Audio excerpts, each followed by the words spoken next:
All right, let's dive into an idea that might just flip how you think about, well, everything yourself, your opponents, why we're all so divided. We're going to talk about a whole new story for human nature, and it starts not with the predator, but with the prey. You feel it, right? I mean, it's the question on everyone's mind. Why are we so incredibly divided? It feels like we're just locked in these endless, intense battles over morality and politics. So, what's really at the root of this deep emotional divide? Well, what if the answer isn't something new? What if it's actually buried in a really, really old story we tell ourselves about where we come from? A fundamental story about human evolution that, it turns out, might be totally wrong. Okay, so before we can get to the new story, we've got to unpack the old one first. It's the one we all kind of know. It's so ingrained we don't even see it anymore. Let's call it the myth of the predator. You know this story. You've seen it a million times. The destruction narrative. It's the idea that humans are basically killer apes, right? That we fought our way to the top of the food chain with pure aggression. But here's the thing. This isn't just some plot from a nature documentary. It actually shapes how we handle our disagreements right now. It primes us to see anyone who disagrees with us as an enemy that needs to be destroyed. And when we're in that mindset, you can see it play out. Our disagreements, they stop being conversations and they become hunts. We go on the offensive, full of aggression. Our opponents, they're no longer people, they're targets. We get all strategic, using character assassination like a weapon. And this is absolutely key. Empathy gets shut down. It has to be, right? You can't exactly hunt something you feel sorry for. I mean, it's a powerful story, isn't it? Humans as the ultimate conquerors. But what if that's all it is? Just a story? What if that whole core idea that we're naturally aggressive is just not how we actually evolved? So let's pivot. Let's look at a totally different picture of who we are. This isn't the story of the hunter anymore. This is the reality of the prey. So here's the mind-blowing idea, which comes from researchers like Kurt Gray. For most, and I mean the vast majority of human history, we were not the apex predators. Not even close. We were small, we were vulnerable, and yeah, we were frequently on the menu. We weren't the hunters, we were the hunted. And that one fact changes everything. It creates a completely different origin story, what we can call the protection narrative. In this version, our minds, our emotions, our very sense of morality, they didn't evolve for conquering things. They evolved for defense. Think about it. Morality isn't a weapon to attack others.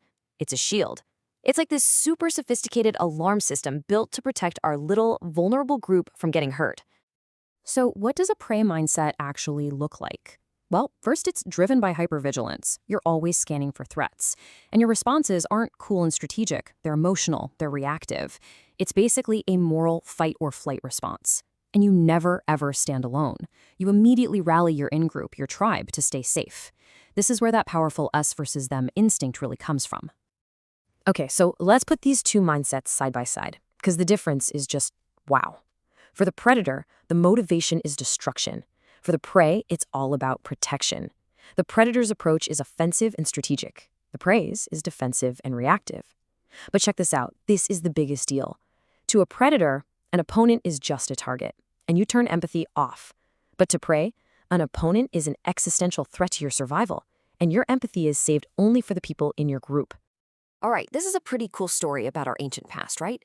But you're probably wondering, what does a brain designed to dodge saber-toothed cats have to do with my arguments on Twitter? Well, let's make that connection. Let's talk about our ancient brains living in this very modern world.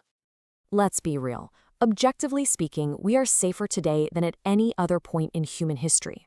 I mean, the actual physical threats our ancestors faced every single day. Predators, starvation, constant violence.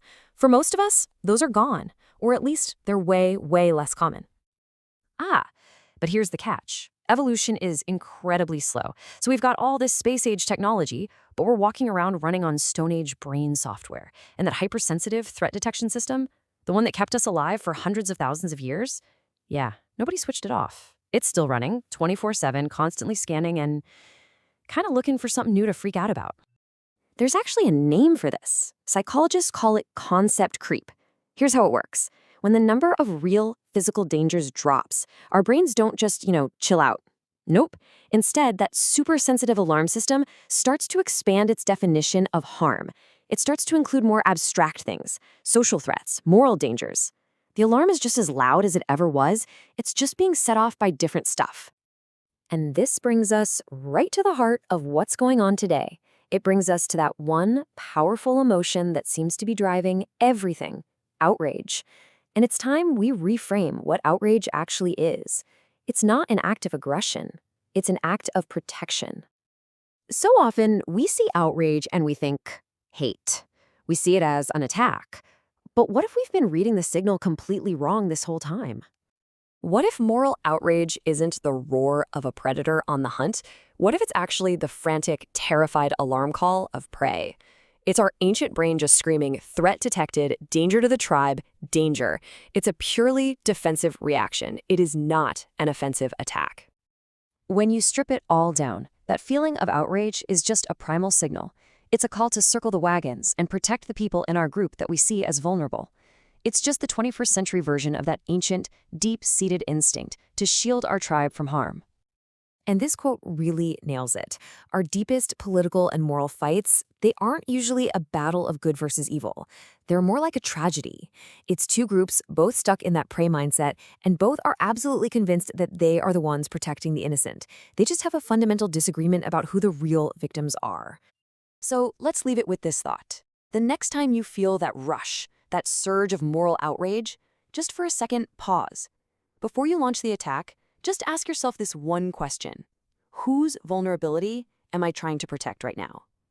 Look, understanding the fear that's hiding under all that anger, it's not going to fix everything overnight, but it might just be the first and maybe the most important step towards actually seeing the human on the other side of the argument.